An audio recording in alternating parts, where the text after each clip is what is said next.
kasih Tuhan, buat kasih setiamu yang tidak pernah berhenti melawat kami, memimpin kami. Haleluya Yesus. Banyak yang kau perbuat di dalam hidupku, rancangan indahmu terjadi di hidupku. Bapa yang mengerti segala yang ku perlu, kasih-Mu sempurna nyata dalam hidupku. Ku bersyukur Bapa, ku bersyukur Tuhan, buat kasih setiamu di dalam hidupku. Ku bersyukur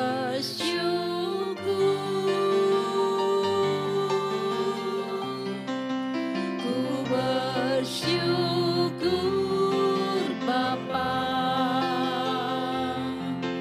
ku bersyukur Tuhan, buat kasih setiamu di dalam hidupku. Ku bersyukur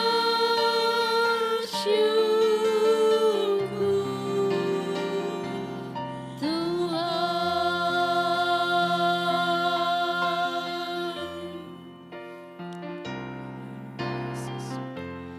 Banyak yang kau perbuat di dalam hidupku,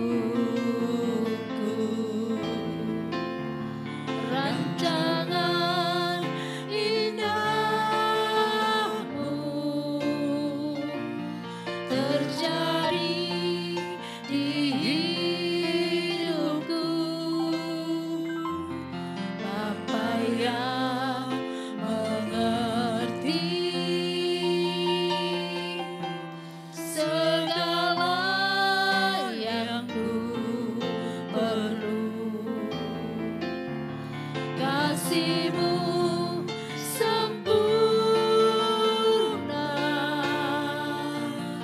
nyata dalam hidupku. Ku bersyukur Bapa, ku bersyukur Tuhan, buat kasih setiamu di dalam hidupku. Ku bersyukur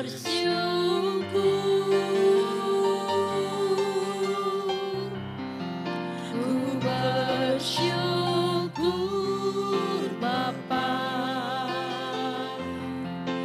ku bersyukur Tuhan, buat kasih setiamu di dalam hidupku. Ku bersyukur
Ku bersyukur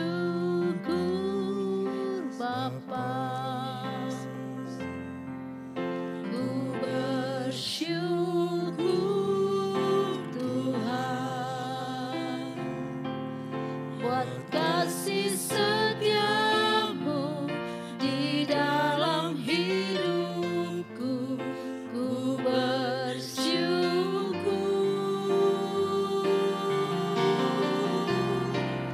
ku bersyukur Bapa, ku bersyukur Tuhan, buat kasih setiamu di dalam hidupku. Ku bersyukur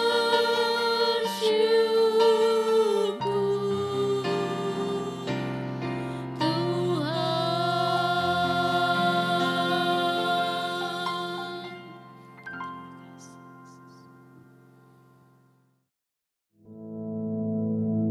Our Father, which art in heaven, hallowed be thy name.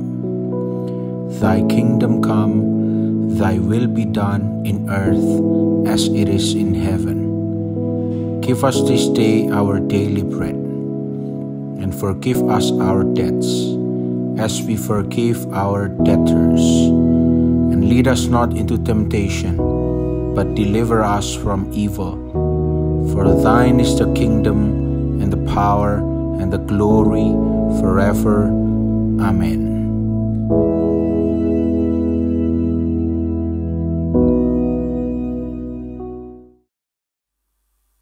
Shalom semuanya. Sebelum kita mendengarkan firman Tuhan, mari kita berdoa.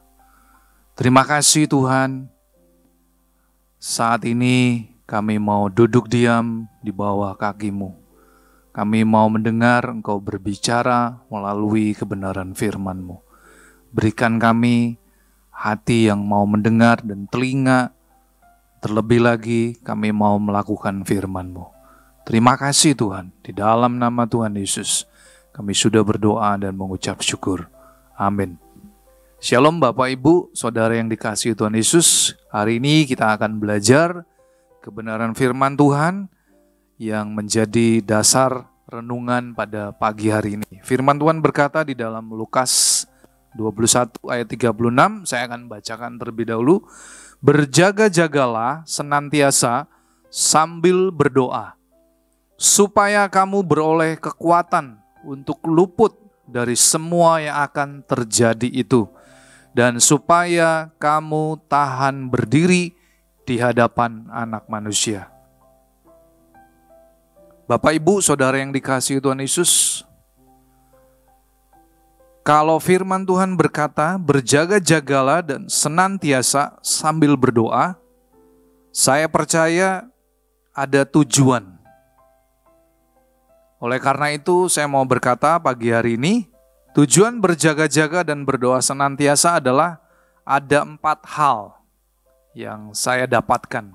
Yang pertama, tujuan yang pertama adalah supaya kita jangan jatuh ke dalam pencobaan. Di dalam Markus 14 ayat 38 di sana dikatakan berjaga-jagalah dan berdoa, supaya kamu jangan jatuh ke dalam pencobaan. Roh memang penurut, tetapi daging lemah. Saudara yang dikasihi Tuhan Yesus, tujuan pertama untuk kita berjaga-jaga dan berdoa senantiasa adalah supaya kita jangan jatuh ke dalam pencobaan. Saudara, hari-hari ini siapapun bisa saja jatuh ke dalam pencobaan. Dan firman Tuhan berkata bahwa pencobaan itu bisa dikatakan menjadi ujian. Tetapi saya percaya ketika saudara dan saya, kita senantiasa berjaga-jaga dan berdoa senantiasa, maka saudara dan saya pasti mampu melewati pencobaan. Yang kedua, tujuan yang kedua adalah dari berjaga-jaga dan berdoa senantiasa supaya kita beroleh kekuatan. Firman Tuhan berkata di dalam Lukas 21 ayat 36 yang baru saja kita baca. Berjaga-jagalah dan senantiasa sambil berdoa supaya kamu beroleh kekuatan untuk luput dari semua yang akan terjadi itu dan supaya kamu tahan berdiri di hadapan Anak Manusia. Saudara, firman Tuhan berkata dengan jelas, tujuan berjaga-jaga dan berdoa senantiasa adalah supaya saudara, kita semua memiliki kekuatan. Semakin Anda banyak berdoa, Anda akan semakin memiliki kekuatan. Tetapi justru ketika saudara tidak punya waktu untuk berdoa dan berjaga-jaga, maka saya mengumpamakan seperti sebuah handphone, di mana baterainya semakin hari semakin berkurang, dan handphone itu suatu saat tidak dapat digunakan. Demikian juga dengan kehidupan kita, saudara. Saudara dan saya, kita hari-hari ini menghadapi begitu banyak masalah, pergumulan, tantangan. Kalau saudara tidak punya waktu untuk berdoa dan berjaga senantiasa, maka saudara, kita tidak akan memiliki kekuatan. Oleh karena itu, saya mau mengajak saudara, gunakan waktu sebaik-baiknya untuk berjaga-jaga dan berdoa senantiasa supaya kita terus beroleh kekuatan. Yang ketiga, tujuan ketiga dari berjaga-jaga dan berdoa senantiasa adalah supaya kita tahan berdiri. Saudara, firman Tuhan berkata dengan jelas, berjaga-jagalah senantiasa sambil berdoa supaya kamu beroleh kekuatan untuk luput dari semua yang akan terjadi itu dan supaya kamu tahan berdiri di hadapan Anak Manusia. Saudara, kalau saudara selalu menyediakan waktu untuk berdoa dan berjaga-jaga senantiasa, saya percaya saudara tahan berdiri di hadapan Tuhan. Tetapi kalau saudara, ketika saudara datang kepada Tuhan hanya ketika saudara hanya membutuhkan pertolongan Tuhan, tetapi ketika saudara tidak membutuhkan pertolongan Tuhan, saudara maka tidak berdoa, maka saya mau katakan saudara tidak akan pernah tahan berdiri di hadapan Anak Manusia, yaitu Tuhan Yesus. Yang keempat, tujuan yang keempat, berjaga-jaga dan berdoa senantiasa adalah supaya saudara dan saya kita tetap hidup. Firman Tuhan berkata dengan jelas di dalam Kolose 4 ayat yang kedua. Ketika saudara berjaga-jaga dan berdoa senantiasa, saudara akan tetap hidup. Firman Tuhan berkata di dalam Kolose 4 ayat yang kedua. Saya akan bacakan. Firman Tuhan berkata, bertekunlah dalam doa dan dalam pada itu berjaga-jagalah sambil mengucap syukur. Saudara, Tuhan mau supaya hari-hari ini saudara, ketika saudara punya pergumulan, permasalahan, saudara tidak larut dalam kondisi yang begitu berat. Tetapi saudara mampu bertahan dan saudara tetap bertekun di dalam doa dan saudara tetap berjaga-jaga dan saudara mengucap syukur. Saya percaya saudara, mengucap syukur ketika dalam kondisi yang baik, saudara mampu melakukannya. Tetapi jika saudara punya pergumulan yang berat, bahkan saudara menghadapi sesuatu yang di luar ekspektasi saudara, mungkin saudara sulit untuk mengucap syukur. Tetapi firman Tuhan mengajari kita, bertekunlah dalam doa dan dalam pada itu berjaga-jagalah sambil mengucap syukur. Saudara, di balik ucapan syukur ada mujizat, ada pertolongan dari Tuhan. Oleh karena itu, berjaga-jaga dan berdoalah senantiasa. Selanjutnya saudara, saya ingin membahas bahwa kita memiliki sikap hati dalam berdoa. Yang pertama, sikap hati dalam berdoa tidak jemu-jemu. Firman Tuhan berkata di dalam Lukas 18 ayat 1, supaya hari-hari ini saudara dan saya tidak menjadi tawar hati. Yang kedua, sikap hati dalam berdoa, tekun saudara. Tekun di sini adalah bertahan di dalam doa. Saya percaya setiap orang yang tekun, dia akan mendapatkan hasil yang baik. Sebagai contoh, ketika dia tekun, belajar, saudara, saya percaya dia pasti akan mendapatkan hasil yang terbaik. Demikian juga, ketika saudara tekun dalam berdoa, saudara akan mendapatkan sesuatu yang baik dari Tuhan. Karena saya percaya kalau Tuhan sendiri berkata, bertekunlah dalam doa. Tuhan mau supaya saudara bertahan di dalam doa. Saudara terus berdoa sampai sesuatu yang besar itu terjadi. Sebelum sesuatu itu terjadi, saudara tidak boleh berhenti dalam berdoa. Yang ketiga, sikap hati dalam berdoa adalah tetap atau selalu berdoa, tidak berhenti. Firman Tuhan berkata di dalam 1 Tesalonika 5 ayat 17, tetaplah berdoa. Tetaplah di sini menggunakan bahasa asli adalah adialeptos, artinya secara tidak berhenti-henti, selalu dan tidak putus-putusnya berdoa. Saudara, saya percaya doa adalah nafas kehidupan orang percaya. Ketika saudara dan saya berdoa dan berjaga senantiasa, saudara tetap bertahan dan saudara akan melihat pertolongan Tuhan nyata dalam kehidupan saudara. Selanjutnya saudara, apa sih masalahnya? Kenapa ya orang Kristen susah sekali berdoa? Padahal firman Tuhan sudah berkata dengan jelas saudara, di dalam Mazmur 34 ayat 15, firman Tuhan berkata, mata Tuhan tertuju kepada orang-orang benar dan telinganya kepada teriak mereka minta tolong. Bahkan di dalam Mazmur 34 ayat 17, di sana firman Tuhan juga berkata, apabila orang-orang benar itu berseru-seru, maka Tuhan mendengar dan melepaskan mereka dari segala kesesakannya. Saudara, apa ya masalahnya ya? Kenapa orang Kristen susah sekali berdoa? Saya mendapati ada 4 alasan kenapa orang Kristen susah sekali yang berdoa. Yang pertama, karena telah kehilangan skala prioritas. Saudara, hidup ini kita harus memiliki skala prioritas. Kalau saudara tidak menjadikan doa sebagai skala prioritas saudara, maka saya percaya saudara tidak akan mampu bertahan. Saudara tidak akan mampu melewati segala tantangan, rintangan, bahkan permasalahan yang akan terjadi di hadapan saudara.